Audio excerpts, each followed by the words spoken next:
It's really my great pleasure to be able to introduce Mark Frazier. Please have a seat. Jonathan, Professor, please have a seat and we'll just get started.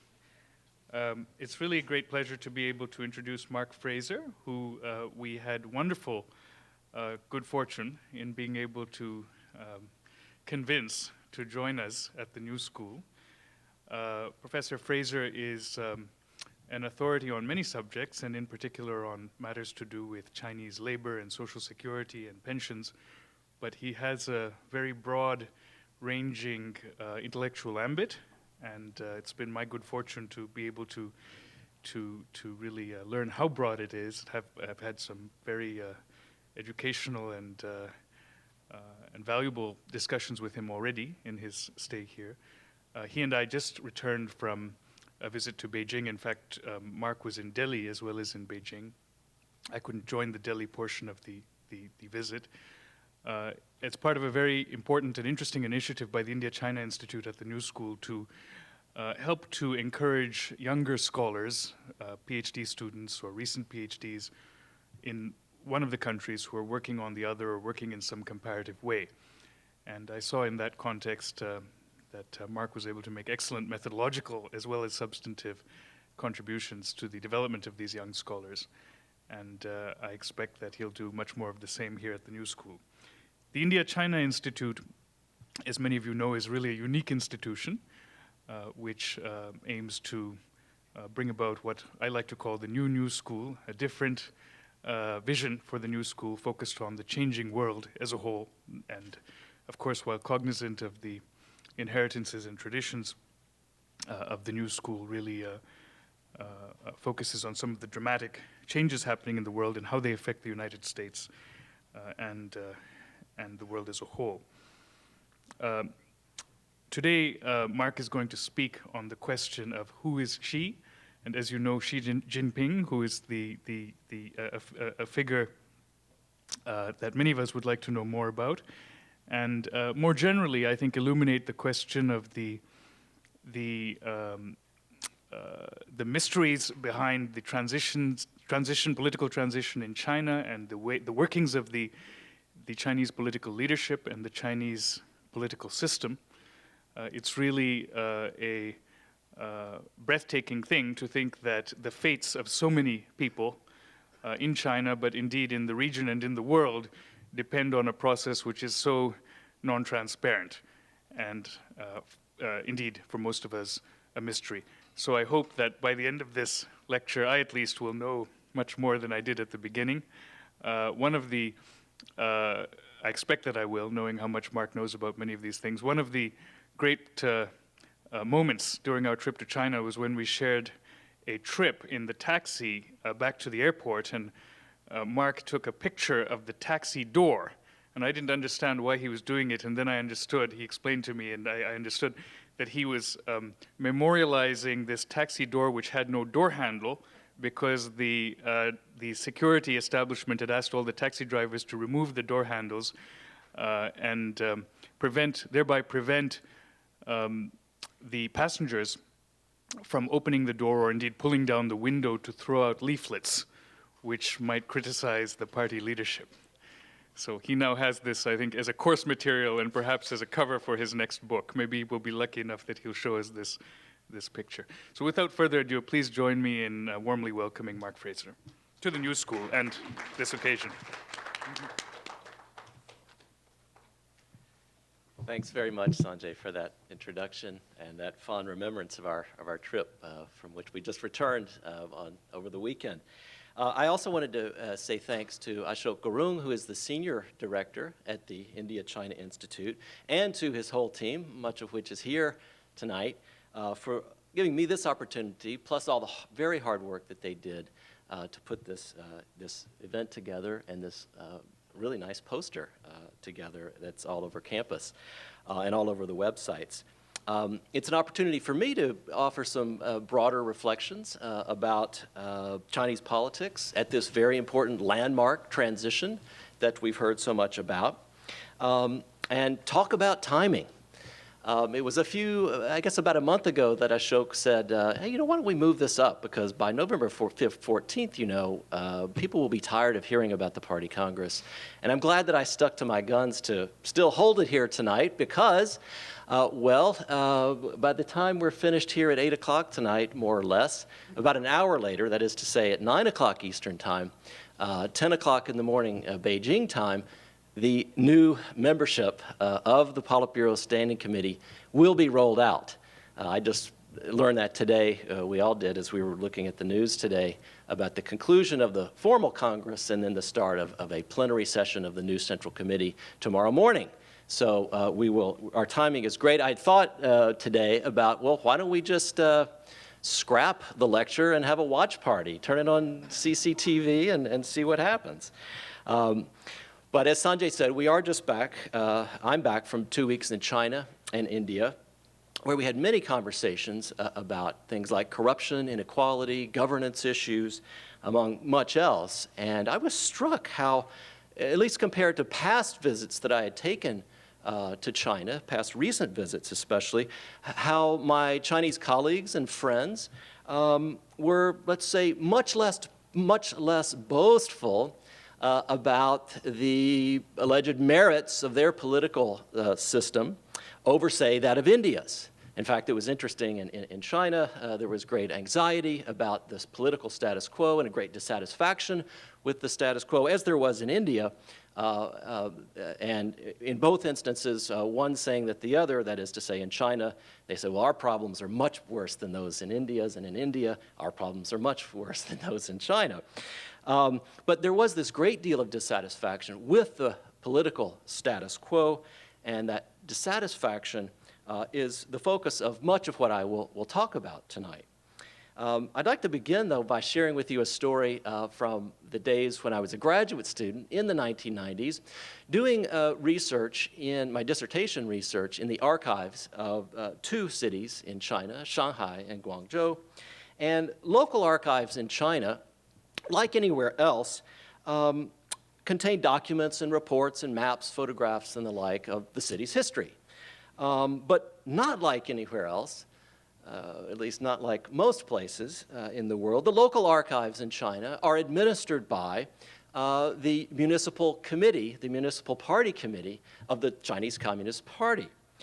History and historical research is the purview of the party. And no better reminder of this came one day when I was at the archives and was presented with a rather unusual looking binder of documents. This binder, like all the others I had used up to that point, was stitched down the left side of a spine to hold a stack of loose leaf papers together. But this binder had a considerable portion of the pages in the middle that were folded lengthwise and stitched back into the spine of the binder. They were literally sewn up and hidden from my view. And when I asked, what was this about, the archivist explained to me that the contents of these pages were off limits, that I, as a foreign researcher, was not allowed to read them because they dealt with a particularly sensitive topic, which was one of several campaigns that the party had conducted in urban areas in the early 1950s, soon after taking control, of course, of cities like Shanghai and Guangzhou. And the purpose of this particular campaign had been to use mass mobilization tactics to investigate the corrupt activities of business establishments in the city. And you can imagine what went through my head as I went back to my desk with this stack of censored documents literally in my hands. The archivists who watched over us were, they were off at a meeting at some point that afternoon. And I wondered what discoveries might lay within these pages. And if I only had a needle, if I only had some stitching skills, I might, uncover something really dramatic. But alas, I had neither a needle nor stitching skills, and so I left well enough alone. Now, I don't know whether local archives in China still operate on this basis, on these rules regarding the release of documents for researchers. I've heard from recent conversations with graduate students who've gone to local archives in, say, Shanghai, that now everything's digitized. It's very convenient. You go in, you show your passport, they sign you up, you sit down, you look at a desktop computer that has all the documents on screen as a PDF. You type in a keyword search and you get your files. You can print from a local printer. It's all very easy.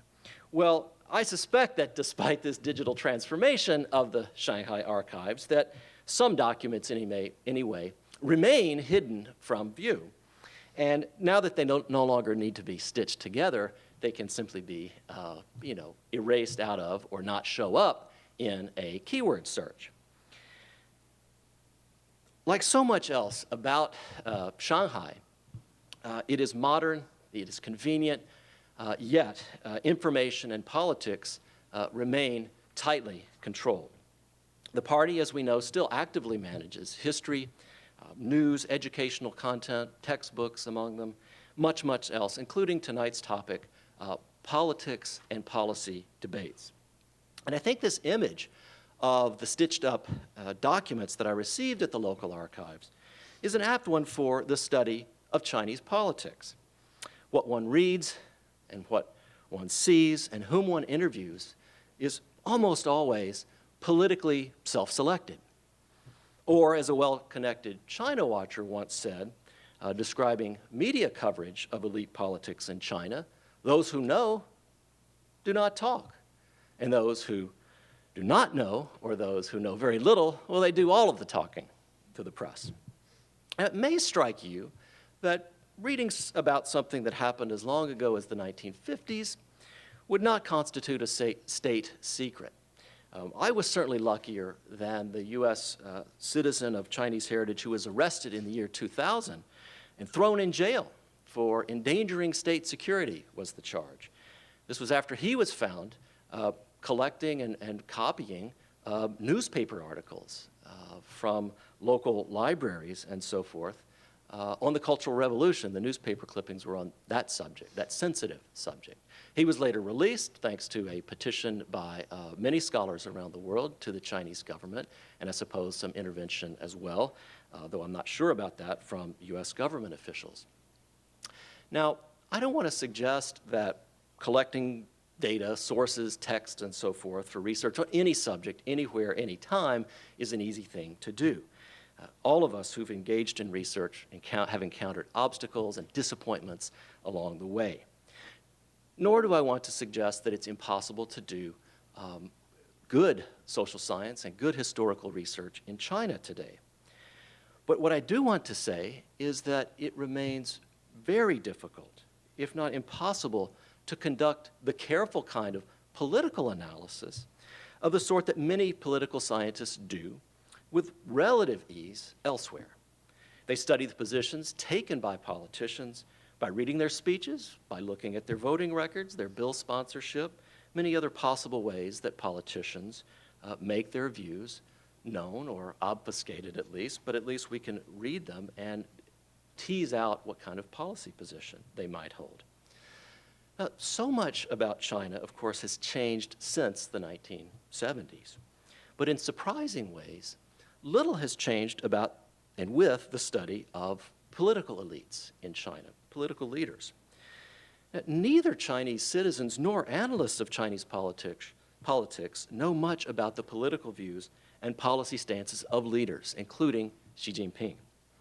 The lack of information about leaders and the broader secrecy in which Chinese politics operates may not come as a surprise. I mean, I'm not expecting that the Chinese Communist Party, which has obviously traditions of secrecy and traditions of unified political stances or party lines, that it will display the traits of a pluralized partisan political arena. For better or worse, Chinese politics is not going to ever look like Indian politics or like US politics for that matter. But what I want to do in the remainder of the talk is to show how Xi Jinping, at his appointment as General Secretary of the Chinese Communist Party, illustrates a serious problem that the party now faces, and that the essence of that problem lies not with Xi Jinping in particular, but in what Xi Jinping represents, and what he represents. You'll hear me use Xi and he almost interchangeably throughout this talk. I'll be trying to talk about the same person, but Xi, he, is, in my view, a product of a party leadership that is highly risk-averse and highly risk-evasive, of a party leadership that has decided to promote the next generation of top officials on the basis of their administrative competence, rather than policy innovation or political skills. Xi Jinping is what I think used to be called around here an organization man. And many people in China are deeply concerned about what his promotion represents for China and its future. As two Chinese scholars wrote in what now seems to be an ominous prediction back in 1999, quote, "If within the party there's just a harmonious mood, no dissenting views, no debates, then the party will lose its life force," unquote. So during this talk, I will first provide some biographical information about Xi Jinping, and then turn to what the critic Wang Hui has called depoliticization, and what I refer to more specifically as the party's suppression of political debates by its leaders, or the people doing the suppressing more often than not are retired party elders and an elite group of family members with revolutionary heritage related to those party elders. I'll finally talk about how this effort to harmonize or paper over policy differences among its leaders has had the effect of channeling political conflict among elites into the realm of rumor, revelation, and scandal of the sort that we've seen a lot about and heard a lot about in recent months and for much of this year. So who is Xi? I think it's ironic, and maybe in support of my argument, that a very important source of information about the next leader of the world's second largest economy comes from information that was released in 2010 by WikiLeaks, when they released a whole set of diplomatic cables that the US government had passed within its ranks. Among the more revealing details from the cables about Xi Jinping are the following. First, Xi Jinping likes Hollywood World War II movies, such as Saving Private Ryan, because they are, quote, grand and truthful stories of good versus evil, and he wishes more Chinese movies were made with these values in them. He said as much, according to the cables anyway, to the US ambassador during a dinner that they had in 2007. Another cable quotes a teenage friend of Xi's as saying that he is, quote, extremely pragmatic and a realist, driven not by ideology, but by a combination of ambition and self-promotion. And according to this friend, has, quote, had promotion to the center in mind from day one. And the cables also include remarks from an anonymous investment banker saying that Xi was the most colorless of all the possible successors to Hu Jintao, and therefore, not despite, but therefore, because of this quality of being colorless, he was the most popular choice among the vested interests in the status quo, merely because he would not threaten them, nor would he threaten the status quo. Now, beyond whatever nuggets the US government has gleaned in its internal reporting about Xi Jinping, there are a lot of other biographical details that have been emphasized in recent months in various profiles that have been published in the mainland press, but also, of course, in the international press. And among the things that I find most important or most revealing are the following. First, Xi Jinping was sent to the countryside in 1968 at the age of 15, as were many of the youth of his generation. And he, like them, would spend the next 7 years doing what was called at the time learning from the peasants. Interestingly, Xi went to the site of the famous base area in Yan'an, in Shanxi province, where his father, in 1935, was the head of a very small battalion based in Yan'an for several years before. But in 1935, Xi Jinping's father greeted the bedraggled troops, downtrodden troops of Mao Zedong, who was at the end of the very famous Long March. Another point about Xi Jinping is that in a rather candid interview that was recently published in English, but the interview itself took place in 2000, when Xi was 47 years old, a governor of Fujian province at the time. This was in a little-known Chinese magazine. But he spoke in that interview about his experiences during the Cultural Revolution and this experience in the countryside, and he offered a generally positive reflection of life in the village and the lessons that he learned about plain living and connections with the people. Xi was also among the first cohort of those who resumed their education beginning in the 1970s. He returned from the countryside, studied chemical engineering at Tsinghua University, apparently without ever receiving a formal degree. He did later take an LLD at Tsinghua in Marxist theory and ideological education. That was later on in the 1990s. But he did not, as I once saw reported in Taiwan press, receive 2 engineering PhDs. I keep seeing this reference to him holding PhDs, but in fact, he does not. Xi has served in government posts and top party posts in provinces such as Fujian, I just mentioned, Zhejiang, and Shanghai, all known, of course, for their dynamic economic performance, not because he came there. They were doing well before, but this is taken by some to mean that he knows how to handle relations with private businesses and foreign investors and so forth. We'll see. In 2008, Xi Jinping passed a very important test that the party leadership had given him when the Beijing Olympic Games came off more or less without any significant organizational failures. Had such failures occurred, who knows? He may have not been rolling out tomorrow morning as the -- leader in the Chinese Communist Party. Many Chinese have come to know Xi Jinping, of course, and, well, until recently. They have not known him as Xi Jinping, but as the spouse of a very popular folk singer, the famous Peng Liyuan, who is very famous for her singing of revolutionary ballads and for also being something like a major general in the People's Liberation Army musical corps. Some say that the most significant fact about Xi Jinping is that he is the son of the aforementioned commander of the base area in Yan'an at the end of the Long March. His father, whose name he's passed away, but Xi Jinping later became, his father, Xi Jinping, later became a very trusted colleague of Deng Xiaoping. And in the 1970s, it was Xi Jinping who, on Deng's behalf, went to Guangdong province and began this very controversial experiment with special economic zones, where the very contentious issue of foreign direct investment and hosting foreign direct investment from Taiwan, Hong Kong, and elsewhere took place. Xi Jinping was also very closely aligned with a leader by the name of Hu Yaobang. Some of you will know who Hu Yaobang was. But for those of you who don't, he was the deposed the party leader who was deposed in 1986 by opponents of reform and whose views on education and intellectuals made him very popular with those who would go on 3 years later to lead and take part in the Tiananmen protests in 1989.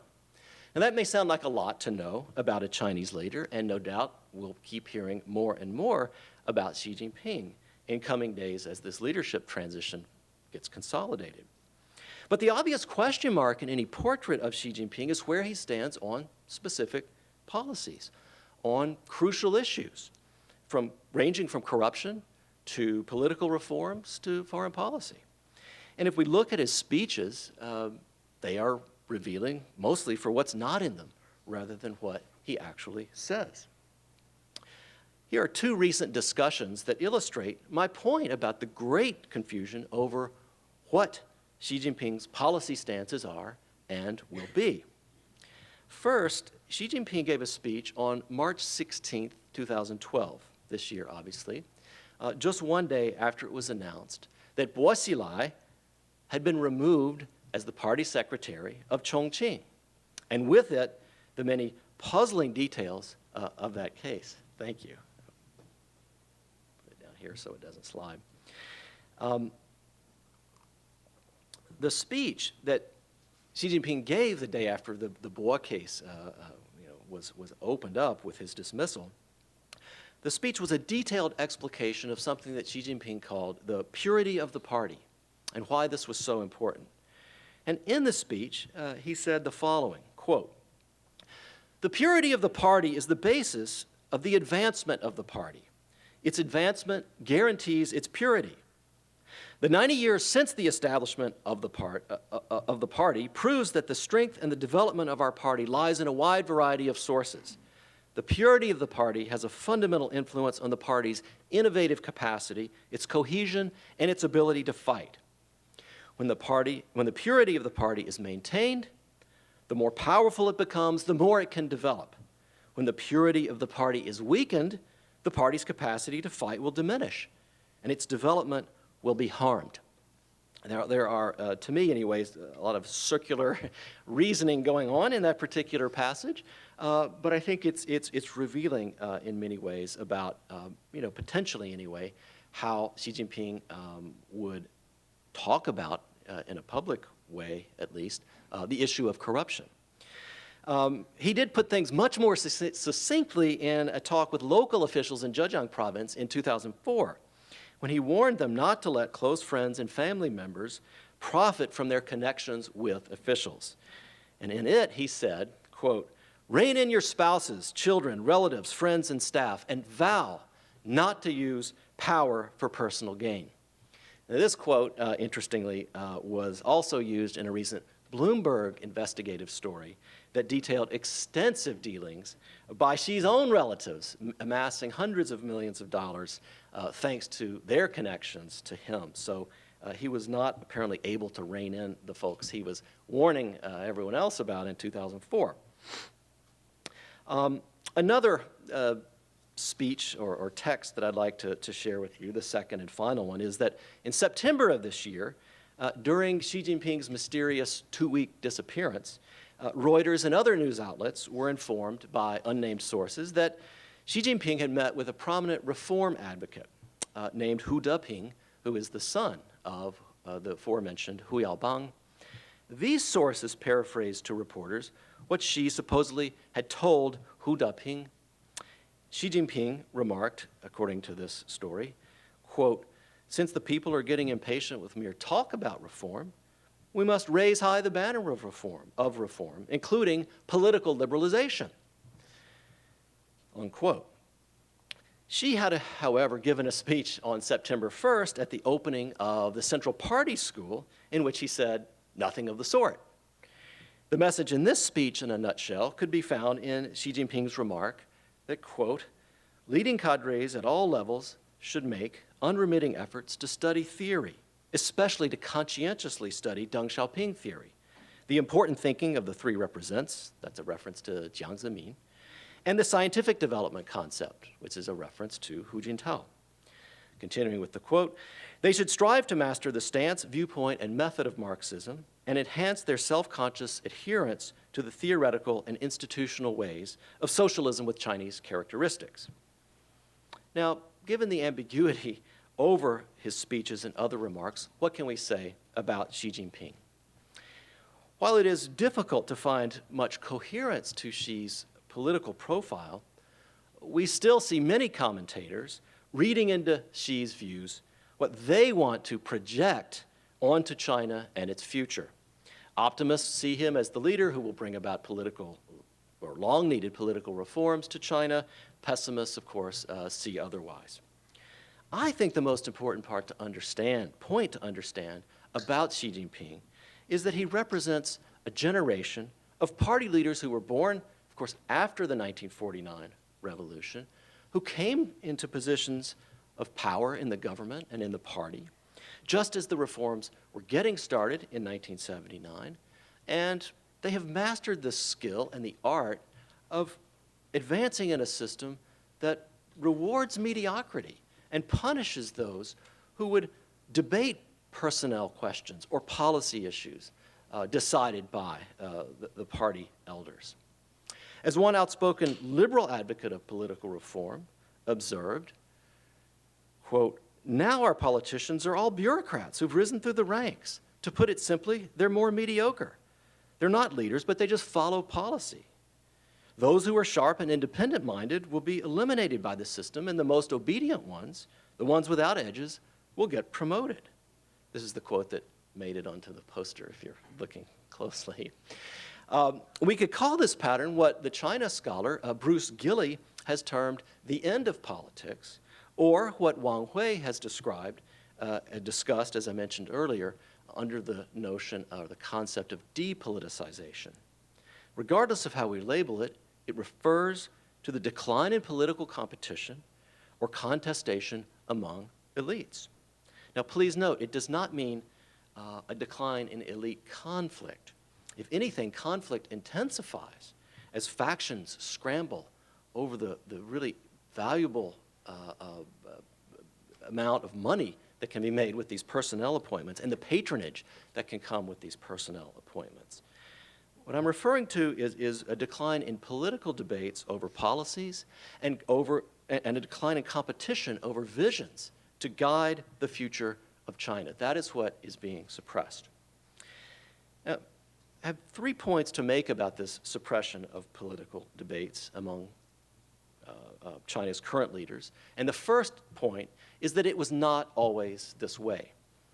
Obviously, Mao Zedong and Deng Xiaoping both have had vast written records and actions that allowed us to know their personalities and policy stances and to see clearly who in the party advanced policies that were at odds with what Mao wanted to do and what Deng Xiaoping wanted to do. Now, Mao and Deng are admittedly not a fair comparison. But what has happened since 1989 is that the CCP, the Chinese Communist Party power brokers, usually members of the outgoing Politburo Standing Committee, have appointed a succession of leaders to the top post based not on what they've said or what they've advocated, but on basic competence and on factional affiliation. Jiang Zemin, who took the general secretary post in 1989 amidst the Tiananmen crisis, and Hu Jintao, who took the top post in 2002, were also mysteries in terms of what they would espouse and what issues they would seek to address.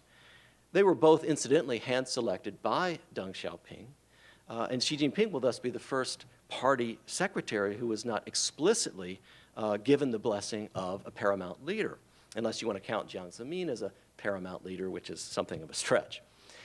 When we talk about the #1 post in an authoritarian government, I think it's easy to assume that it is a very, very powerful position. But in fact, the post is not nearly as powerful or let's say that it has just as many constraints as that of, say, the US president. Today's general secretary is a first among equals. The leadership is no longer individual but collective, and held together by a commitment to preserve the status quo, to keep policy differences under wraps. And it was not always this way. In the 1980s, Deng Xiaoping and the leadership cohort were pushing through dramatic economic reforms as well as political reforms. They were not openly contesting over policy in the media and so forth, but it was quite clear from their speeches and other public appearances who was on which side of a domestic or even foreign policy question. I think we can trace this decline in contestation to the year 1992. That was when Deng Xiaoping formulated a slogan that in Chinese is 不争论. Now, Ezra Vogel, in his biography of Deng Xiaoping, translated this as, let's avoid quarrels, which sounds rather mild and not very assertive. But I think the term could be more accurately translated as don't argue. Deng Xiaoping issued this command, don't argue, in several speeches that he gave on the now very famous Southern Tour, as it was called, in early 1992. This was his final legacy before his death 5 years later. And regarding the quite serious divisions over policy at the time, and especially over how to introduce important reforms to labor and industry, Deng Xiaoping said, quote, don't argue. Arguing merely complicates things and wastes time. Arguing means we'd not be able to do anything, close quote. This may be an argument you have heard in other contexts, Stop arguing. Let's get something done. Now, in broader historical perspective, of course, Deng was very effective and deserves credit for turning down the hyper-politicized environment of the Cultural Revolution when everything was political. But now, the success in removing political debate has led to an anti-politics approach that produces a highly apathetic and also antagonistic view of politics. When you ask many ordinary Chinese about the leadership transition, basically they could care less. Whenever I'm in China and have a chance to talk to people about this issue, most of them use the common reply of, we don't care anymore, they're all the same, the only people that do seem to care are you, foreign scholars who say you pay attention to Chinese politics. Now, this stance against politics also gives rise to an elite promotion strategy to refuse to engage in political debate or propose solutions. Instead, the hope of people like Xi Jinping is administer a city or a province, hope and pray that nothing goes wrong. There's no environmental disaster. There's no other sort of calamity that I would be held accountable for. And they get promoted based on competence. And it leaves an entire cohort of risk-oriented, status quo-oriented technocrats as the leadership. Now, there is a counter-argument here, and it's an important one that I want to address. And that is that, hey, it could be worse. Elite cohesion and consensus was difficult for the party to achieve for many decades.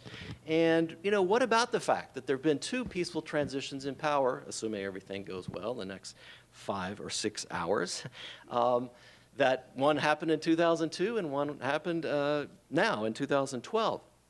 There have been retirement ages introduced, forced retirement ages, which is, after all, the reason why 7 out of the 9 members of the Politburo Standing Committee have to step down this time and be replaced by those under age 68. Term limits have been introduced. This is why Hu Jintao is stepping down after 2 5-year terms. So there is an important norm and rule following that's been established, and I think you could say this is worth something.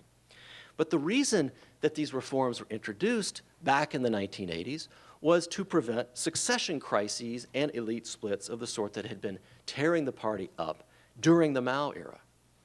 Now, during that period, there were debates over policy issues that often got branded as 2-line struggles.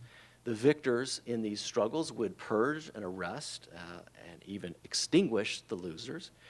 And so these political reforms that Deng introduced were a good idea at the time, so that some of these practices would dampen conflict and give greater authority to the political office rather than, say, just the informal authority and reduce some of the power of retired CCP leaders. My point is that now you have the opposite problem. Politicians are rewarded for capable administration and silent conformity rather than bold ideas and policy solutions. This brings me to the second point, that the conformity I'm talking about is a recipe for stagnation and policy paralysis at a time when China very much needs policy innovation.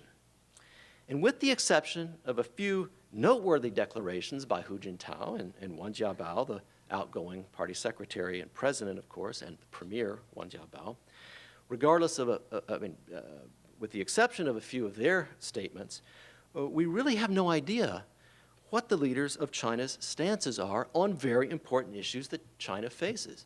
You could take the demographic and aging crisis, which some say is a slow-motion unfolding disaster in the making, and therefore it brings up the obvious question of should the so-called one-child policy, population planning policy more accurately, should that be revised or even abolished? We haven't heard anything about it from the leaders of China. And I would be surprised, frankly, if we heard Xi Jinping make a speech coming out with a policy stance on this subject. What about the issue of citizenship for migrant workers in urban areas? And the obvious question is maybe we should abolish the household registry system that kind of creates this 2 classes of citizenship, one for urban residents and one for rural people. No speeches, no policy declarations from any of the leaders on this, nor have we heard anything about environmental calamities, food safety scandals, all, yes, noted as problems and noted in terms of a crisis response when they happen, but no one promising or promoting or advocating bold measures to cope with them. The policy failures of the past decade have spurred a lot of very recent and very bold criticism from the ranks of intellectuals in China. There was a deputy editor of a prestigious party journal who issued recently, or at least in August of this year, a blistering critique of the past 10 years. His critique was posted on the website of the magazine Caijing. According to the author, the most urgent issue to be addressed, quote, is that the party, while leading the people towards being moderately well off, failed in this process to solve the increasingly serious corruption and the ever-widening gap between rich and poor, as well as satisfying the needs of the populace for effective social integration and for power to be returned to the people. This has resulted in the party facing a legitimacy crisis. You can see why this statement was removed about 2 or 3 hours after it was posted to the Caijing website.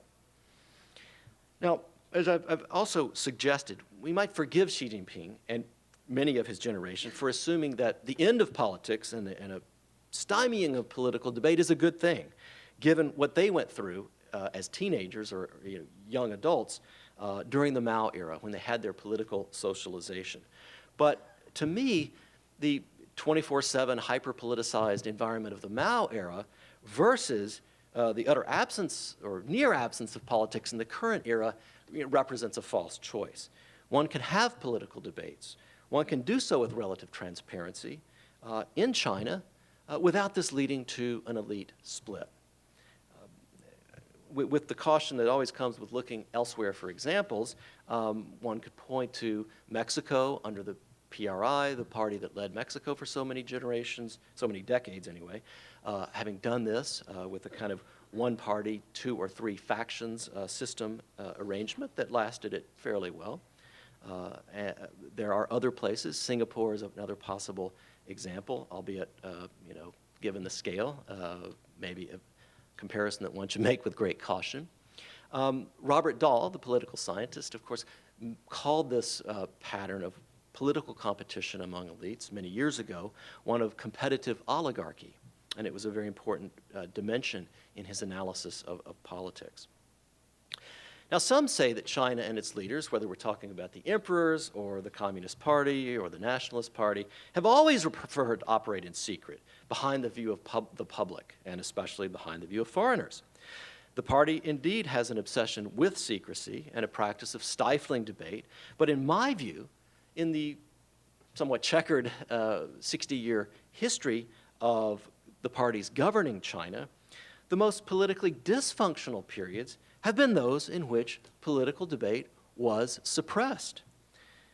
Conversely, the periods when leaders could engage in modest debate over policy choices, I'm thinking of the 1950s before the Great Leap Forward and the 1980s, these were periods that saw great advances in both governance and development in China. Even Mao Zedong, in his famous speech on the correct handling of contradictions among the people in 1957, pointed to the importance of debate. And ironically, this speech was itself suppressed, not allowed to be published for 7 or 8 months until it finally came out in the summer of 1957. Someone as powerful as Mao couldn't get published at that time. He said, albeit in the quote I'll read, he'll refer to correct ideas, so he has in mind that there are correct and incorrect ideas. But he said, quote, "You may ban the expression of wrong ideas, but the ideas will still be there. On the other hand, if correct ideas are pampered in hothouses and never exposed to the elements and immunized against disease, they will not win out against erroneous ideas. Therefore, it is only by employing the method of discussion and criticism and reasoning that we can really foster correct ideas and overcome wrong ones, and that we can really settle issues." Close quote. Now, the political stagnation that I'm describing creates the environment for precisely what I predicted would happen in China. I predicted this a few years ago. that we would see the rise of populist leaders who attempted to circumvent the gridlock at the top, to go around the wishes of party insiders and shake things up by appealing to the public with a populist message. This leads me to my third and final point about the suppression of politics, and that is that political conflict still goes on, but it takes the form of the bizarre, the scandalous, and the mysterious, and we needn't look far for examples. For the first half of September of this year, Xi Jinping, as you may remember, disappeared from public view for 2 weeks. The question at that time was not, who is she, but where is she? At one point, what might be generously called a citizen journalist website based here in the US, Boxun, reported on its website that Xi Jinping and the head of China's anti-corruption agency had both been involved in separate automobile accidents in what was an apparent assassination attempt on the two of them on the same night. Even Boxun, known for publishing anything and everything, removed that item a few hours after posting it. Xi was also rumored at this time to have suffered a stroke or some ailment that prevented him from appearing in public. He finally did reappear in mid-September, but not after this episode had done considerable damage to how both people in China look at their political leaders, as well as how, in some ways, the global public looks at and thinks about and perceives how politics in China operate. The other case, of course, which shows the rise of populism as well as the rise of this scandalous and bizarre and kind of tabloid sorts of reporting on politics, is the case of Boxilai. And just to refresh your memory on this case, it was in February 6th of this year, that the deputy police chief of the city of Chongqing showed up at the U.S. consulate in Chengdu with a large load of documents. We still don't know what was in them. But after 24 hours in the consulate, he was released to the Security Bureau in China and escorted to Beijing. On March 14th, the Chinese premier at his annual press conference with reporters following the National People's Congress, the legislative session, made a shocking criticism of Boxilai with a reference to the Cultural Revolution. He said something to the effect, the premier did, that our friends in Chongqing must learn some lessons, must draw some lessons from what China went through during the Cultural Revolution. A day later, Boxilai, it was announced, had been removed as party secretary of Chongqing on the Ides of March, as some people noted, placed under investigation, and his wife, Gu Kailai, was under investigation for the murder of a British business person some months earlier, in late 2011. The Chinese blogosphere was alight with rumors a few days later that gunshots were going on in Beijing. Military units seemed to be moving around the city, and again, suggestions of something going on in the way of assassinations, or more likely suggested a possible coup attempt. Later this summer, at the trial of Gu Kailai, there were featured tales of kidnap, extortion, poisoning, and of course the rampant speculation that it wasn't Gu Kailai herself who was standing in the dock, but some kind of body double, a rather heavier body double than that, and again fueling this question of what on earth is going on with this case. There are so many more unexplained puzzles, but I raise that here tonight, not the murder, but his political rise and fall, to say that it's a perfect example of what one gets when one suppresses the natural tendency towards politics. Now, Bo is, or maybe we should say Bo was, the consummate politician who sought to fulfill his ambitions by engaging in politics as the party chief in Chongqing, and which gave him a great deal of popularity. He spent vast sums on public housing, and I think many in China, I would be among them, many who've looked at this would regard it as good investments in public housing. He spent a great deal on payments for land to farmers who are actually migrant workers in a kind of land exchange. He did invoke a soft nostalgia for the Mao period by invoking revolutionary songs and so forth. He also invoked a very successful crackdown on organized crime in the city. It had been discovered soon after he got there that the police force was largely in cahoots with several organized crime groups in the city, and he did use many extrajudicial tactics to bring these organized crime leaders and the rank and file down, but despite that, maybe because of it, he remains in Chongqing extremely popular, and as our visit to China last week showed, he also remains highly regarded by many outside of Chongqing and the rest of China. They view this as a political case and not at all as a legal case. But in the end, what really got the leaders of China, what really riled the leaders of China about Bo Xilai was none of these policies, so much as it was the fact that he was basically openly campaigning for a seat on the Politburo Standing Committee. What they didn't like and what they couldn't stand for was his policy style, not so much his substance. And it's for this reason, I think, that these policies that were launched in Chongqing, even before he got there, are likely to continue, because they're an important part of reducing inequality in China. Another far less noticed casualty of this suppression of politics, and we may find this out in a few hours, is an individual by the name of Wang Yang, who is the party secretary of Guangdong province, who in fact preceded Bo Xilai as the party secretary of the city of Chongqing.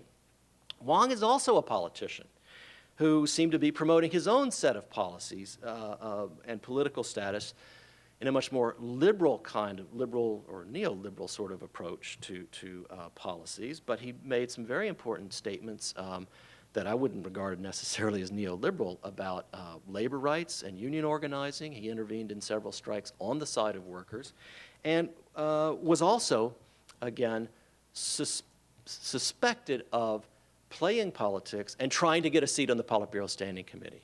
I think, again, we won't know until a little bit later whether he has indeed been left off the list for the Politburo Standing Committee, but if he is not included, and he hasn't been showing up on any of the recent lists that have been published in various media outlets, that I won't be surprised if it remains the case that Wang Yang, because again, he was a politician like Bo Xilai, was not included in the final Politburo Standing Committee list. By way of conclusion then, I want to say a few things about Chinese politics today and the issue of political reform. Everyone commenting on Chinese politics says political reform is very important and much needed. But this can become circular or tautological. And in other words, solving political problems necessitates political reforms in China. But it's never clear which reforms are needed, are most needed, and in what sequence. To me, the reforms that are most needed are those that open the space for political debate, letting politicians be politicians. And I'm cautiously optimistic that despite the current serious legitimacy problem that the party faces, that it can make these necessary adjustments to revive political debate among its leaders. This does not require the usual package of recommendations, which you hear largely from Americans, which is that, oh, they need competitive elections, they need opposition parties, they need a free press, they need lots of other things that are presumed to be the essence of political reform and good governance here, and in some ways are being imposed and recommended on China. As I noted earlier, this was something, or these modest reforms that I'm suggesting is something that the party has already practiced as party elites debated policies in the 1950s and in the 1980s. These are, as I mentioned, the 2 decades that many in China remember positively, and not coincidentally, these are the decades that had relatively balanced growth and rising living standards for broad segments of the population. So how would the party open this space up for leadership, for debate over its policies? Many people point out the good caution or risk that this would lead to a split in the party, because once you have a perceived elite division, this has in the past been an invitation for mass protests to take place.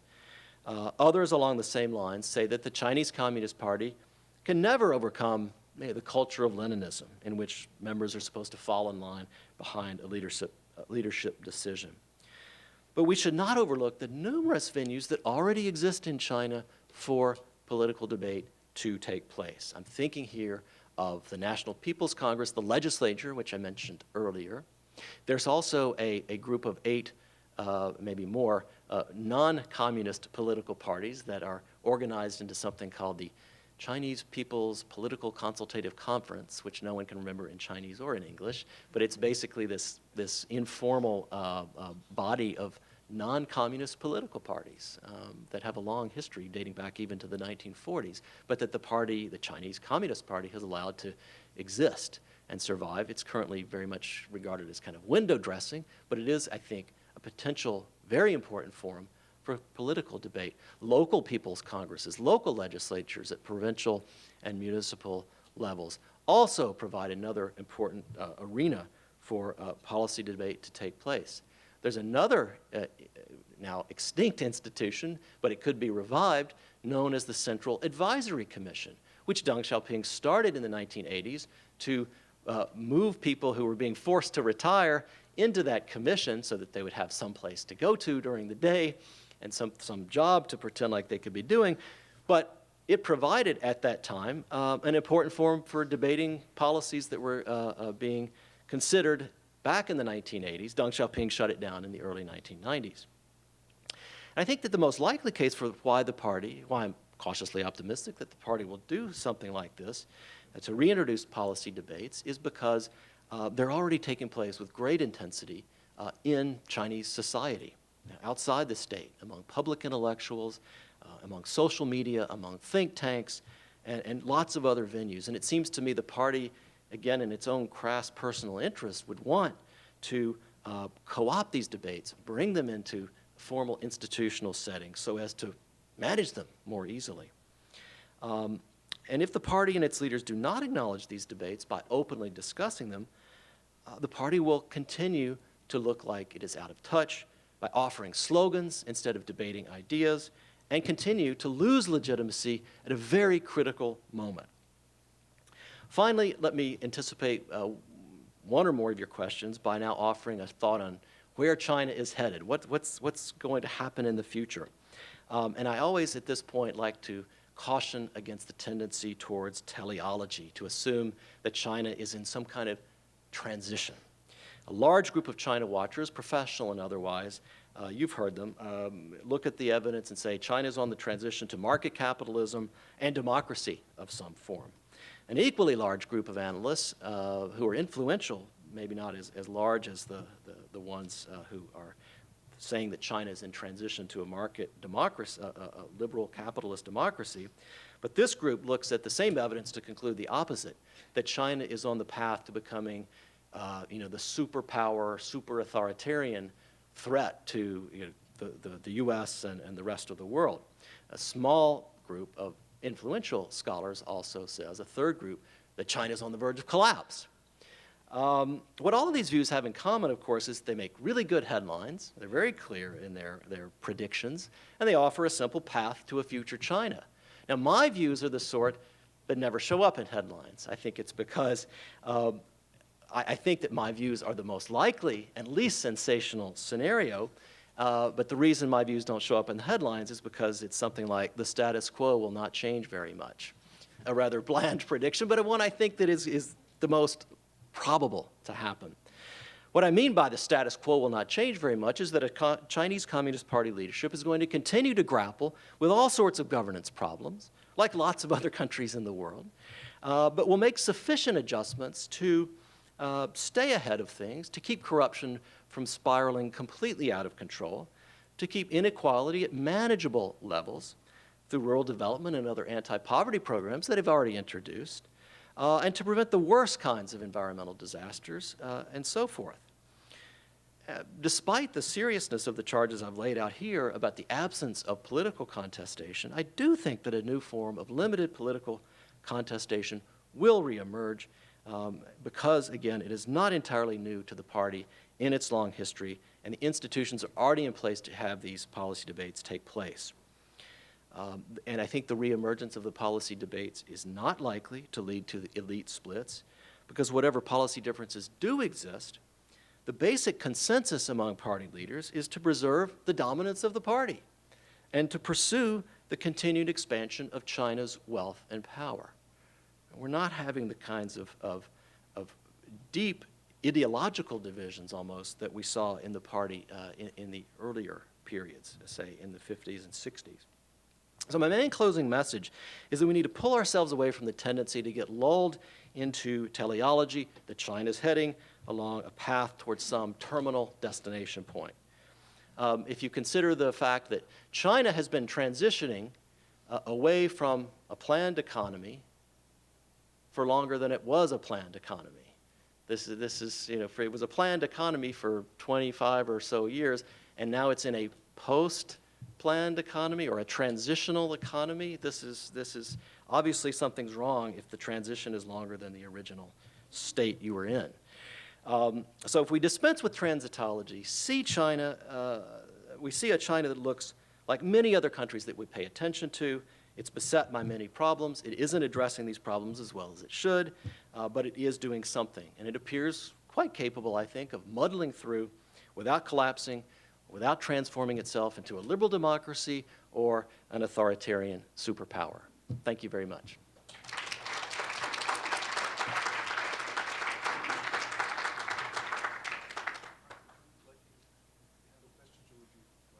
I think I can handle the questions. I hope I can handle the questions here, and just keep an eye on the time and numbers. And I'm afraid that I don't know lots of people's names here, but let me just try to write down things as I go, and we'll start here with you, sir. Thank you for the very informative talk. The two periods that you mentioned, during which the political discussions were, more tolerated and accommodated, was during the early 50s and during the 80s.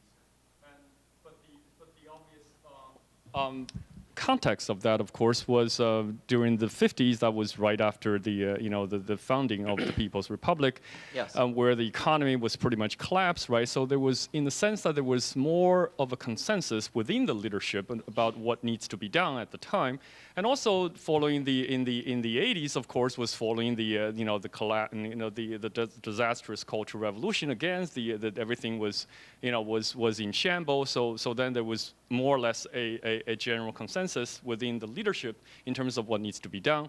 And also the other side of this is that, during both periods, ironically, they were, supreme leaders who were the arbitrators, right? Sort of of the dispute, if should they arise. So in the first case, it was Mao.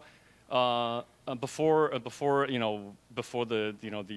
Great Leap Forward took place, and of course in the 80s there was Deng before he shut down the contestation, and the debate. So I wonder sort of, so if you were making the point that that yes, in the Communist Party history there were those periods that those were allowed, and now and then going forward, I guess the possibility that yes, there might be another crisis which might provoke the more open political discussion, but then without the sort of the luxury or the presence of a supreme leader who can then be who can then sort of be the sort of arbiter of the debate. I wonder whether how that would factor into your prognostic.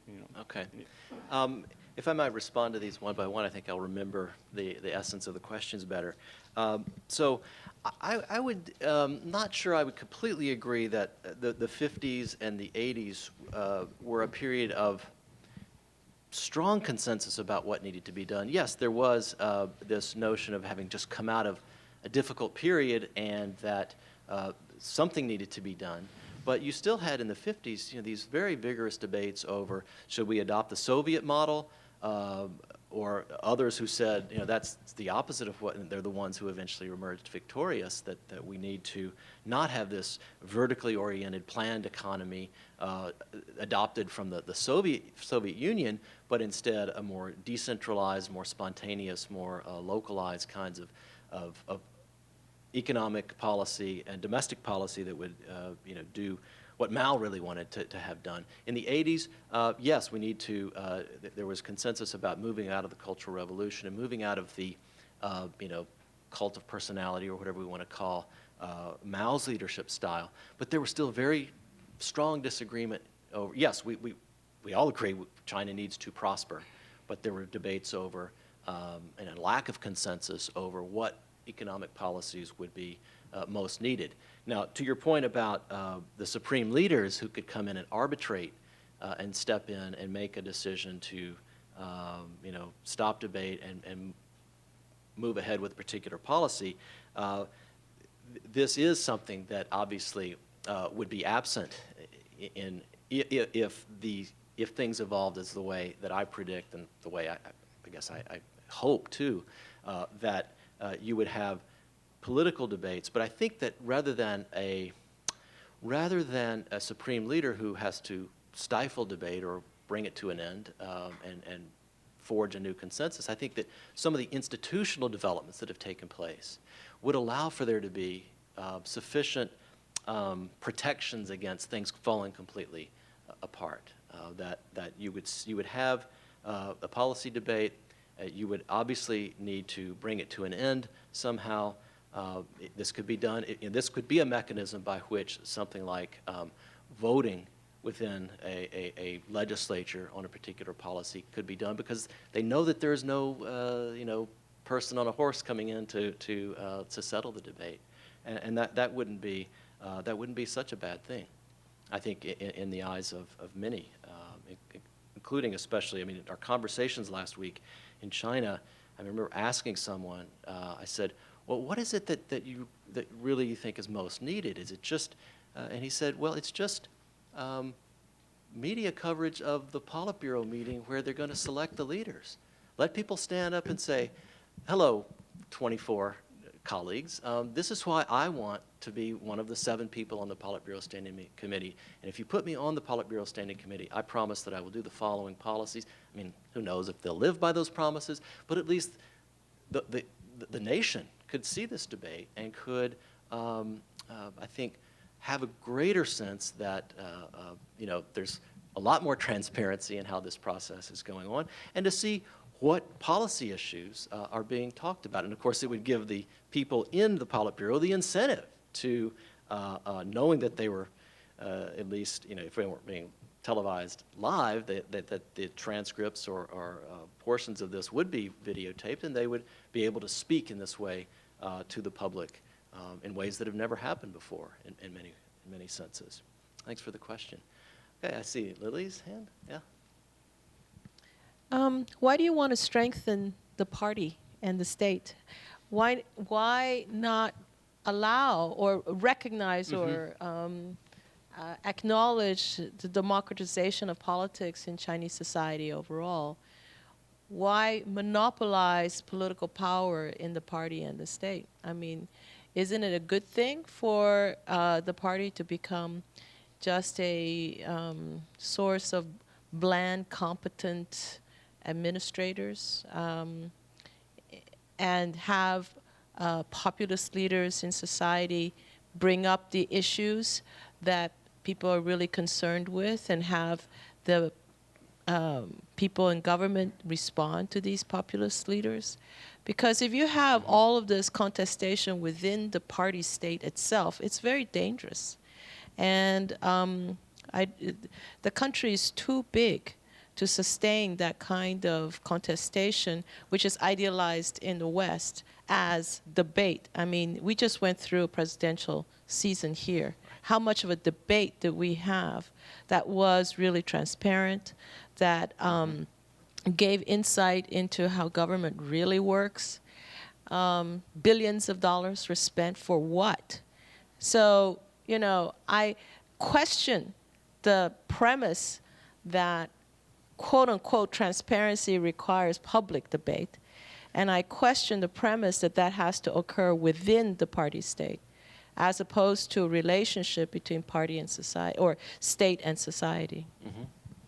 I think that's a really good question. And I think that the first part of it, I want to say that strengthening the state, as you put it, doesn't have to come at the expense of society. That a party and state that is more responsive to outside groups and inputs from society, and more incentivized to communicate policies to the public and to society, it results in a stronger governance, stronger party, but also a stronger society.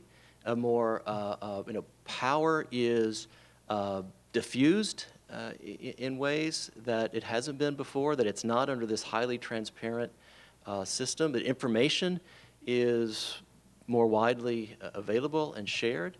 To your second point about the problematic, I think would be the way to put it, premise that transparency requires public debate, and is this idealized and this really happen anywhere? Of course, as I was working on this, I kept thinking, yeah, I mean, obviously, there's a huge problem in U.S. politics, and somebody like Wang Hui, when he talks about depoliticization, says this is not just China. The title of his article is "The End of Politics or Depoliticization, East and West." So he's talking about almost a global phenomenon in which, for various reasons having to do with global capitalism and neoliberalism, that political debate has been stifled. But I, like he, am hopeful that politics can be recaptured from the, maybe not, I'm not hopeful about America, but I'm hopeful that politics in China can be recaptured from this state of depoliticization in ways that, to go back to my earlier point, that social organizations and problems like inequality and corruption can be addressed in a better way than they are now. Let's go to this side of the room, and Carl. Thanks so much. I really enjoyed your talk. I particularly liked your concept of your analysis of depoliticization. Thanks so much. I really enjoyed the talk, and I particularly like the argument you're making about depoliticization. That seems to me exactly the right trend over Jiang, over Hu, and now potentially moving into Xi. And I tend to agree with you that sort of at the end of the day, the one thing that'll push Chinese leaders to open up, bring politics back in, is if they believe that addressing these types of disputes within a system, within elite or political institutions, is better than having them addressed on the street. So I think that, but to put that aside, sometimes in the media you hear these ideas advanced that there are secular transformations going on as you move from third generation to fourth generation to fifth generation of Chinese leaders that might lead to significant changes in politics in China. Here are three examples. One, some people assert that this generation, Xi's generation, because they experienced the Cultural Revolution when they were younger, they're more likely to feel the need for reform of some kind. Two, this generation, it's alleged, has a different educational background from the past. These are no longer all engineers. Some people, having studied post-1978 law, other subjects, that might shift their outlook. Three, some people say, this generation of leaders is the group that has had more exposure to the West at a slightly earlier point in their life. Xi Jinping, in fact, his own daughter, actually at Harvard under an assumed name, and so forth and so on. So might those trends shift Chinese politics going forward?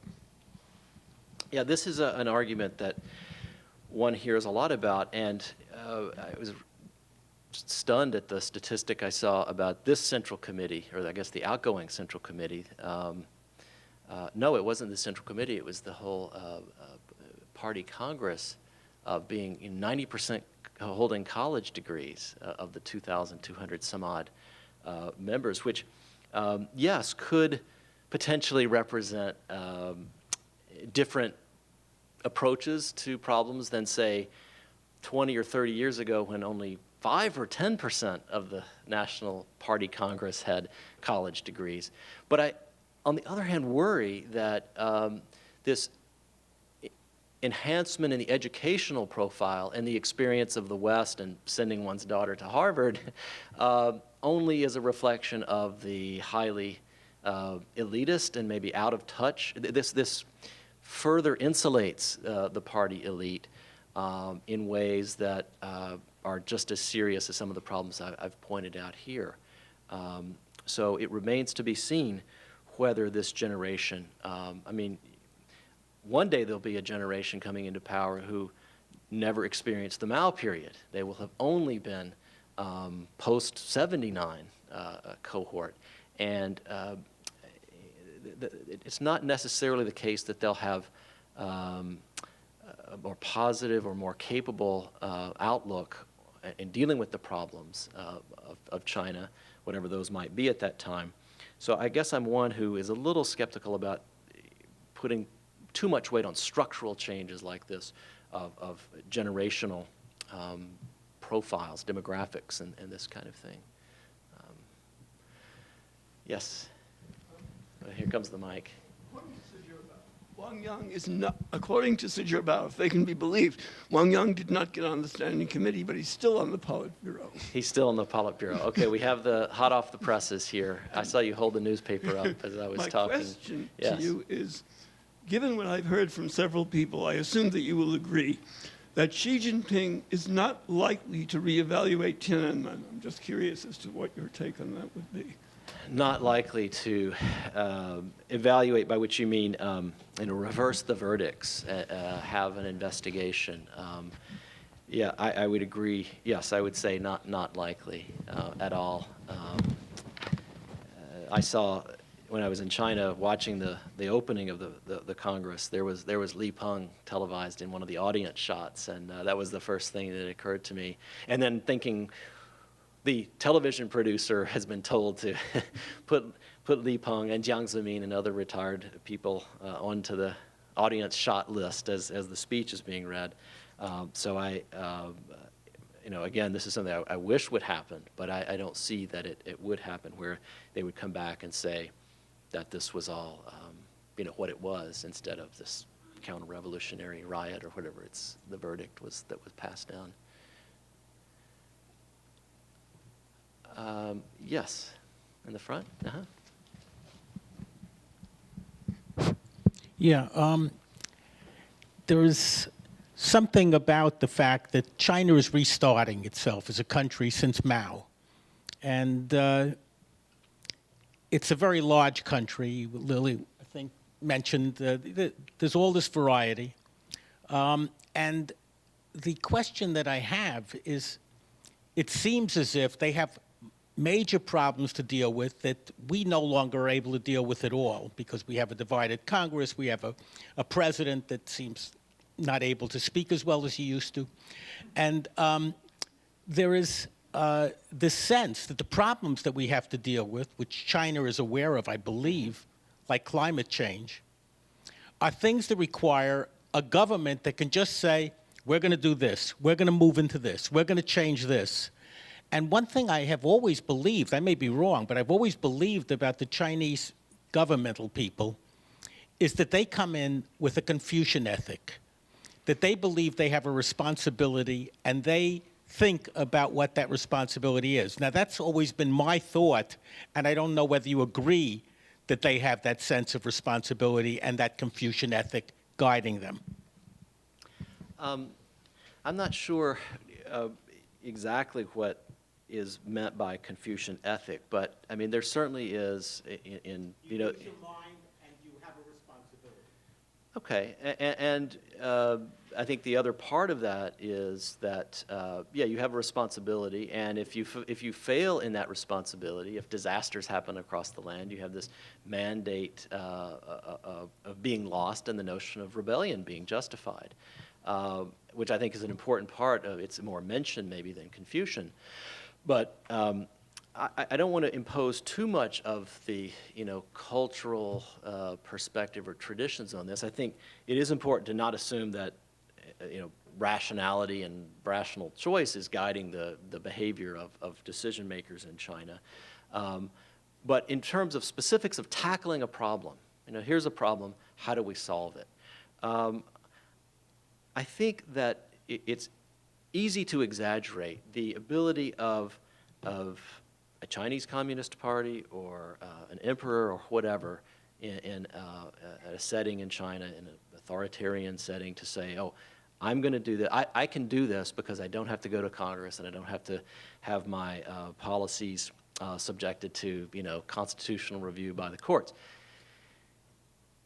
Those checks and balances do not exist, of course, but there are many, many other obstacles to a decision maker in China saying we're going to reduce emissions, for example, because it's important. Local governments that are dependent on employment and revenues from industry are going to resist that tooth and nail, and they do already. Special interests, large state-owned corporations in the energy, and telecommunications, coal mining, et cetera, all of these special interests are going to resist tooth and nail, even if it's managed to be enacted as a major document. Very, very difficult. So there's a lot of resistance, a lot of veto players, even in the Chinese context. And it's way too easy to exaggerate. I remember the Tom Friedman column saying, oh, I wish America could be China for a day, and then we would suddenly turn all of our efforts to sustainable energy. That reveals quite an important misunderstanding of how policy and policy implementation works in China. It's difficult there, very difficult there too. Okay, Niti? Mark, I'd like to thank you for an absolutely fascinating talk. I learned a lot from it. Greatly appreciated. Thanks. My question is actually may seem a little naive. In your presentation, where is the politics and what is the politics? So, for instance, it would seem the Chinese party at the moment is technocratic. Yet there is a certain optimism you have that can change due to almost a sort of an embedded tradition of disputation that has existed in the past. So I'm sort of curious where the politics is in the Chinese party in that sense. Mm-hmm. At the same time, what is the politics there for? For instance, if Bo Xilai was able to offer some modest redistribution through, for instance, the land valuation scheme he had, offer some restitution for rural migrant labor, is it so important whether he also created a space for disputation and discussion? Or is it more important that he actually identified, let's say, sort of a claim for redistribution we can all believe in? If that's the case, if it's the latter, that it's the claim for redistribution, is it really politics that's important here, or a sort of a political position that we agree on? So that's a part. What I think, ultimately moving towards is to sort of ask you to clarify why politics is important. From a liberal notion, politics is important because disputation is important. That's how we create the sort of vibrancy of a democratic state. If we see China as an example that makes us question our pithy understanding of states and democracy, what is the exact notion of politics that's useful here? Is it to do with disputation? Is it to do with something else? Thank you. Okay, thank you. That's also an excellent question. The politics, in terms of if this were to be liberalized or opened, I should say more accurately, what political constellations would exist? I mean, that's another way of kind of thinking about this question. It's hard to tell, but at least we know that by some people's analysis, there are these factions in which one is called the princeling faction or the elitist faction, generally more pro-growth, especially growth that redounds to monopolies and other groups, versus a second or competing faction of sometimes called populists associated with Hu Jintao and the party school.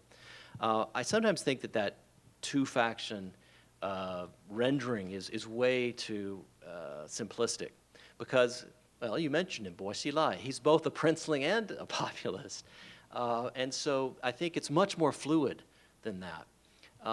But, generally speaking, I think that in terms of domestic policy, let's say, that one could imagine two kinds of policy coalitions. One that is more redistributive, that is more focused on the interior areas and the rural areas, enhancing their livelihood, of imposing something like an income tax to redistribute and pay for those programs, versus a coalition that is, at the margins, liberal in terms of economic policy, pro-market in terms of economic policy, at the margins because when it comes to challenging powerful monopolies through entrance by foreign companies or by private Chinese entrepreneurs, they're opposed to that, but a more status quo kind of politics stance, of political stance.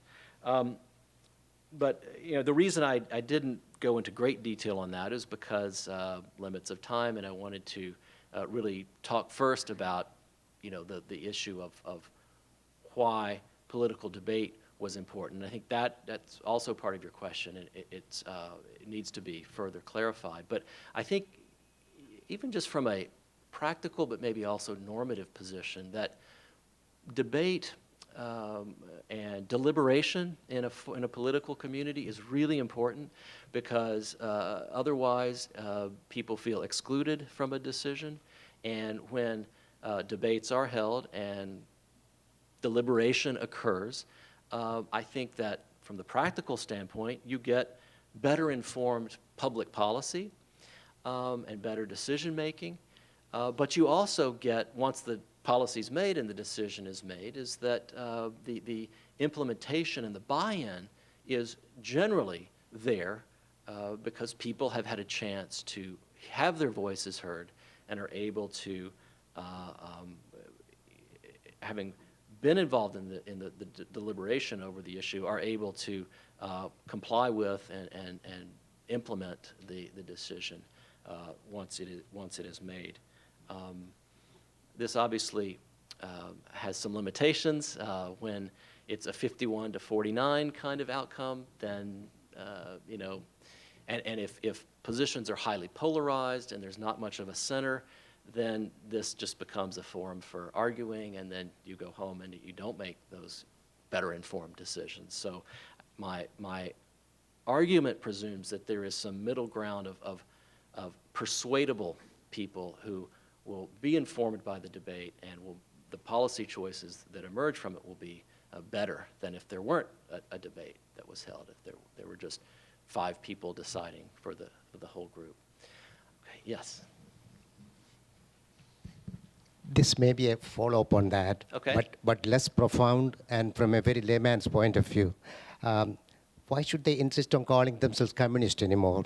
How much communism is there? And even in the society at large, it is capitalism, capitalist activities going on, of course, crudely, in a crude form. Even symbols are disappearing. For example, during my brief stay there, at Tiananmen Square, I saw the huge portrait of Mao and things like that. But one night I was taking that cruise, night cruise, in that Shanghai river, famous river, I forget the name. And all that I saw around was these advertisement, neon lights, neon advertisements of multinational corporations, most of them US-based. The thought that went through my mind, that was a very Mao, not even a picture of, not even a poster of Mao around. What happened to the communist society? Maoism is dead, that's what I'm trying to say. So if you can elaborate on that. Yeah. I mean, this is a question that comes up lots and lots of time, and in classes too, where students will rightly scratch their head and say, what is communist about the Communist Party? And I guess the best way to address this is to say that socialism is still very important as an ideology. I think socialism is still very important in Chinese politics today, among the leadership and among the public, that it's not a socialist planned economy, but the idea of socialism in terms of a system that transfers wealth, that imposes, or is supposed to impose redistributive policies, that some of the critique of the current inequality and economic direction of the country is that we have moved way towards too much towards capitalism. I was talking with a fairly well-known foreign policy analyst in China, whose name I won't reveal, but when we were talking about the U.S. election, which had not yet been held, he said, "Oh, Romney would be better for China. I don't personally like him, but he would be better for China because he's more capitalist, and China is more capitalist now." So you see, if you have a capitalist country and a more capitalist-looking president than Obama, this will be good for China. So, you know, there is the same thing you're pointing out, which is that what has happened to the Communist Party or to socialism in China. But I think the fact that it's controversial, the fact that people don't want to have a purely market capitalist economy in China suggests that, you know, maybe social democracy of the sort. I have another colleague who's done a lot of research on Scandinavian countries and social democracies of Northern and Western Europe, especially Northern Europe, and who says that he's also been tasked with the idea of possibly changing the name or coming up with new labels for the party. So that it's not the Chinese Communist Party, but the Chinese Socialist Party or the Social Democratic Party. So this is the real direction. And I wouldn't say that ideologically public opinion at the mass level, at the elite level, is highly in favor of market practices and market-based distributions of resources, that there is a lot of resistance to that, like there is a lot of resistance in other places to that. The Shanghai Bund, of course, is the famous venue for, this is the riverbank you're talking about, the famous venue for all of these foreign corporations who've operated in China going back to the 1850s, and now you see them in Pudong with I mean, on the opposite side is the 19th century buildings, and on the other side, on the Pudong side, are the 21st century buildings. So it's always been this kind of spectacle of foreign capital that is located there, and not surprisingly why it's a tourist attraction. It's also highly unrepresentative of the rest of China, where you don't see those foreign corporations and you don't see certainly that level of architecture and neon and so forth. Yes, behind. Yes, thank you for that great talk. My name is Sarah Miles, and my question is around what I perceive from reading the press and just talking to people to be an actual debate going on, and whether it's within the Politburo or the, you know, where it is, but in the elites, about economic policy specifically, that there actually is an argument going on about whether or not to denationalize some of the state-owned enterprises, to make more room for private enterprise, to change the way the central bank operates, because this is all the government, right? Right. Let people earn more interest on their savings deposits so they actually could have more wealth. You know, do things to give people more options other than real estate. You know, that there really is an economic policy debate going on. And I'm wondering, when you talk about policy, I was wondering what you exactly meant by that, because at least in that area, you know, not elections, Right. but you know, how China manages to grow going forward. And certainly I think from what I read, the Chinese government does believe that it has to promote a more consumptionist and less export-dominated economy. Now, obviously, you've got the elites who are bought into this because they make money off the state-owned enterprises, right? So that will be obviously an obstacle to this kind of reform. But that kind of reform, it is my impression, they actually are debating. And I'm wondering what you think about that. Yes, I think that is an important area of what I was talking about when I said that there's an intense debate going on in society, that a lot of these debates about economic policy and rebalancing towards a more consumption-driven economy are taking place among think tanks and scholars who come up with different policy recommendations in various essays and reports and so forth. But where it seems to stop is among the ranks of the leaders, where, I mean, yes, they'll say we need to rebalance, but they don't really come out with any particular stance saying that one of these is one of these is what we want to do, one of these is not what we want to do, or this part of the, for example, in the, when I was there in China talking to someone about this issue of, I said, so do you think that within the Politburo Standing Committee, the 9 of them, do they have debates over things like this? And he said, yes, I think in the Politburo Standing Committee, they have some debates, but especially over the direction of economic policy, that they're not restrained in doing this. Of course, it's in private. They're not allowed, they don't publicly argue over policy. And then I said, okay, what about within the 25-member Politburo? He said, oh, no, they're completely silent. They don't even debate economic policy in that forum because they're afraid of whom they might offend, and they want to get promoted to the Politburo Standing Committee, so they'll keep quiet. And this is the kind of thing that I'm talking about. But what I would, I guess, like to see would be that people in the Politburo publicly come out and say, all right, we need to denationalize the state-owned enterprises, or we need to have an income tax, or we need to adopt other kinds of reforms. And this is what I want to kind of make my political brand about as a politician. That we don't see, but that we could see, especially if China were to continue to slow down economically and face the kind of crisis that would lead for there to be greater pressure on these ideas to be picked up. There are a lot of ideas out there, but they can't be picked up yet by leading politicians. There was a report that came out earlier this year, issued by a team of World Bank people as well as the State Council's Development the Development Research Council, the think tank of the State Council, China's cabinet. And I think it was revealing that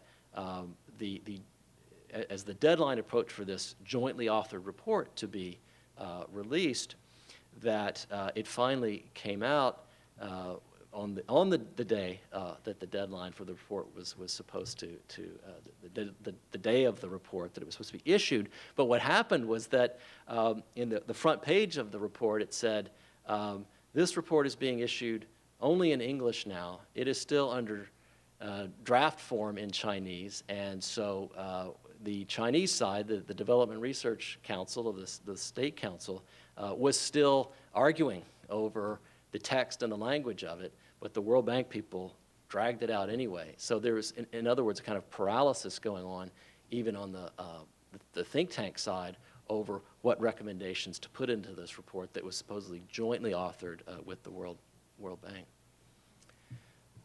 Okay, back over to this side. Go to Sanjay first, then Jonathan and Andrew.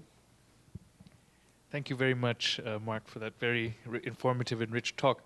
I wanted to ask you if you could comment a bit more on the choice of, as it were, management strategies of the Chinese state.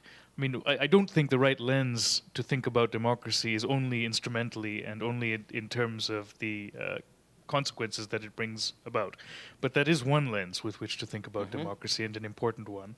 And it's quite clear that one of the things that democracy does is that and I understand, of course, that democracy is an incomplete concept. There can be many different forms that democracy takes. But in its different forms, one of the things that it helps to do is to clarify what the interests are, how intense those interests are, and some of the ways in which they can be potentially aggregated, and in which various kinds of, as it were, solutions can be brokered, which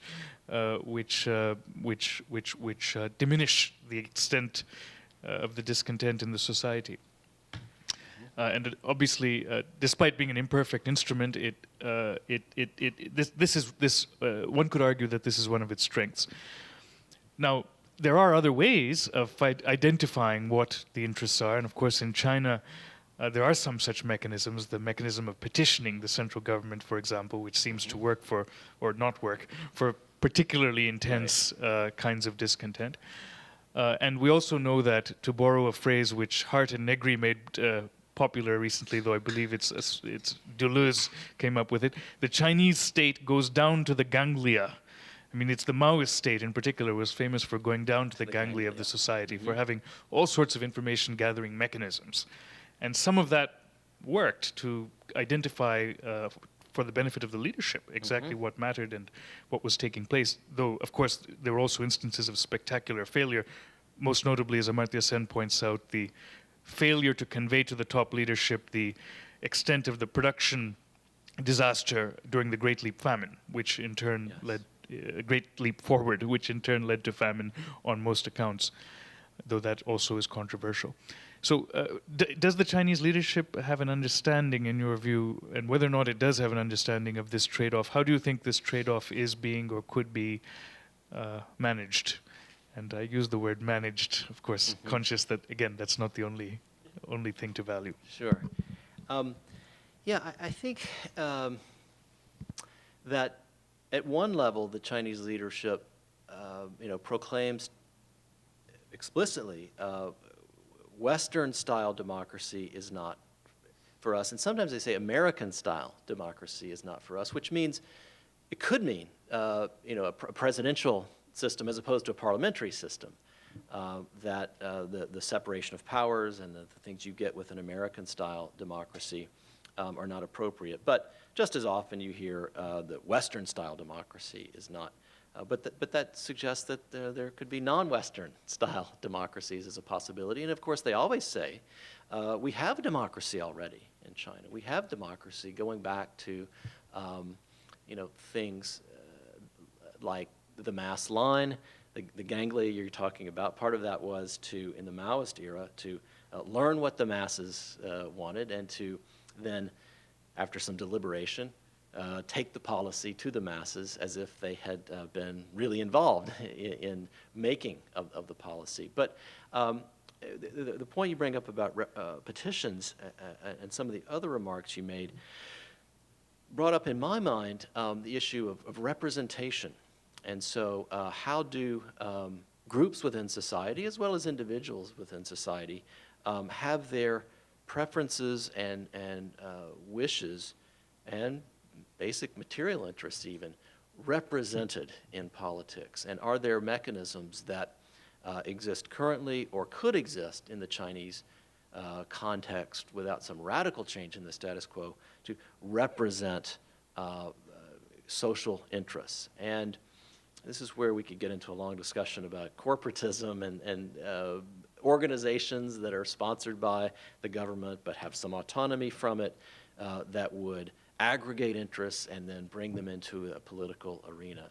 And I think, again, it may be too optimistic here, but I think that the kinds of political reforms that would allow for there to be debate and would allow for more space and would help invigorate some of the social organizations in China could lead to a sort of politics of representation that would enhance the capabilities of the government to respond to things that people want. So pluralism, of course you run the risk of some groups being more powerful than others, as you always risk in pluralism and pluralist politics, but it does seem to me to be not way far-fetched as a possible political future for China, and one that I wouldn't be surprised if leaders in China were considering at the present time.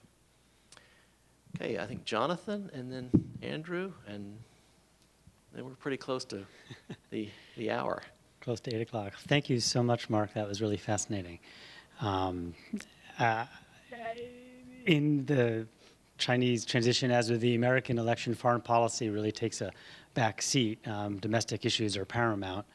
But I was curious about your take on Xi and this other question, and the question about muddling through as it comes to China's relation with the rest of the world, since one area where things seem to be changing and significantly enough to wonder what it would mean to continue the old policies is as China becomes more and more oriented towards its own consumption, of course, it's more and more dependent on energy and other issues from other parts of the world. And recently you've seen, of course, a lot of saber-rattling vis-a-vis Vietnam, Philippines, Japan, and an ongoing debate, which might be settled in a few hours, about whether Hu Jintao is going to stick around as the head of the military or let Xi take over. So all of this kind of makes me wonder, is muddling through possible for China's foreign policy?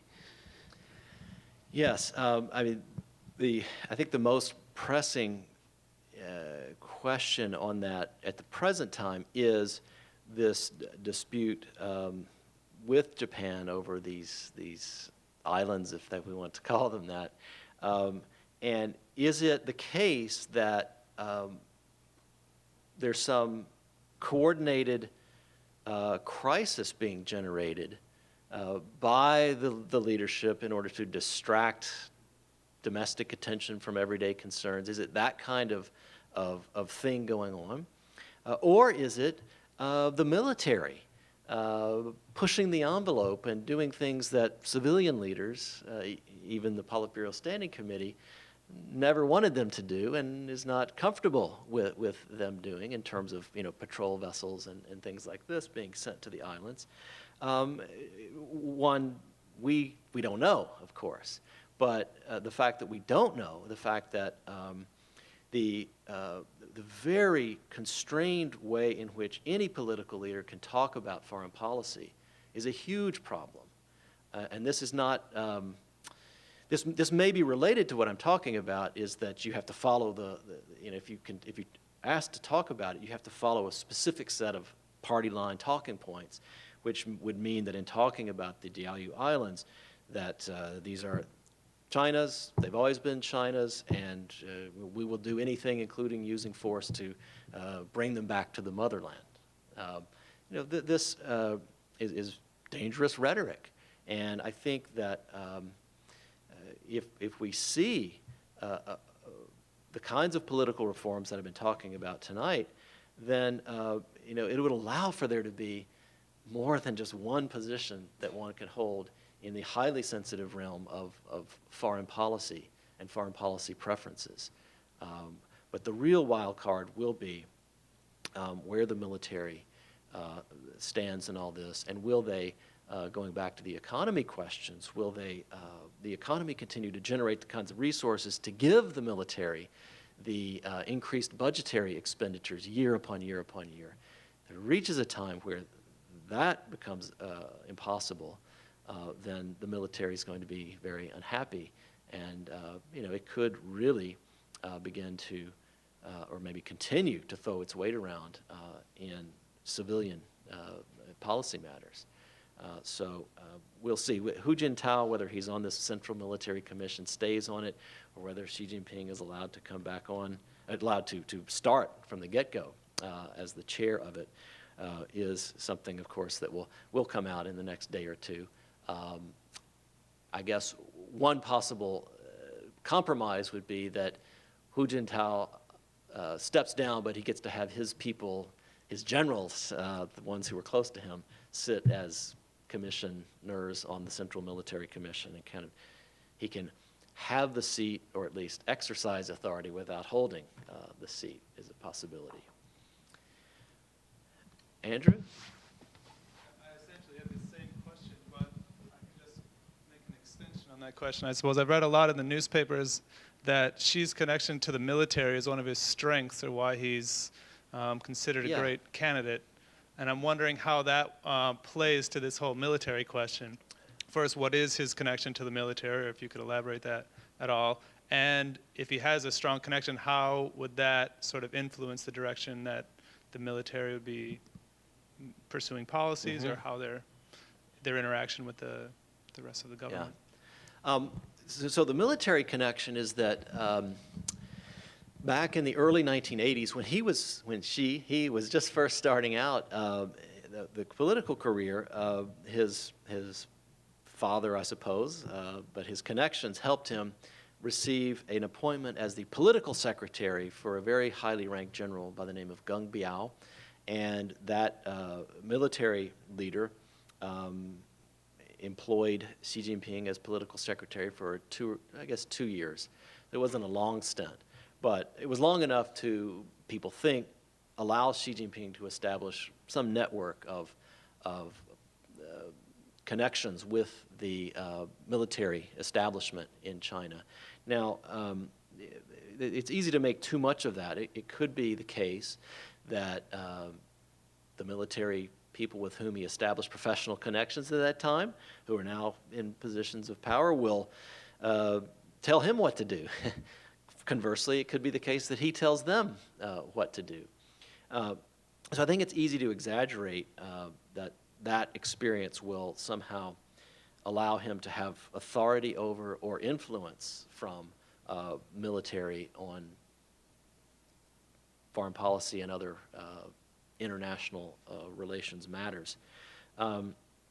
So I think, had he been in longer service, or had he been had other deeper ties with the military, maybe there's something that we could make of this. But it's not all that unusual for. I mean, Hu Jintao did not have it, but it's not all that unusual for. Let's put it this way: Jiang Zemin and Hu Jintao and Xi Jinping, all three of those leaders in succession, have come into the top civilian office having not very strong ties with the military, and this has led, at least in the early years, especially with Jiang Zemin, to problems in that the military felt like that they needed to exert authority to show the civilian leader who was in charge, or how much authority the military had in some foreign policy making. So we had the Taiwan crisis in 1995 and 96, largely over this effort to show Jiang Zemin what kind of policy preferences and what kind of actions the PLA wanted to take, and that he was forced into the position of complying with their preferences. Will that happen with Xi Jinping? Keeping an eye on this crisis with Japan in the early months of this new administration will be very, very important, and we'll see how much authority the civilian side has and the military side has. And of course, it will still be, even then, largely a guess, unfortunately. And that may be the way to conclude our discussion tonight of Chinese politics, largely a guess. Thank you.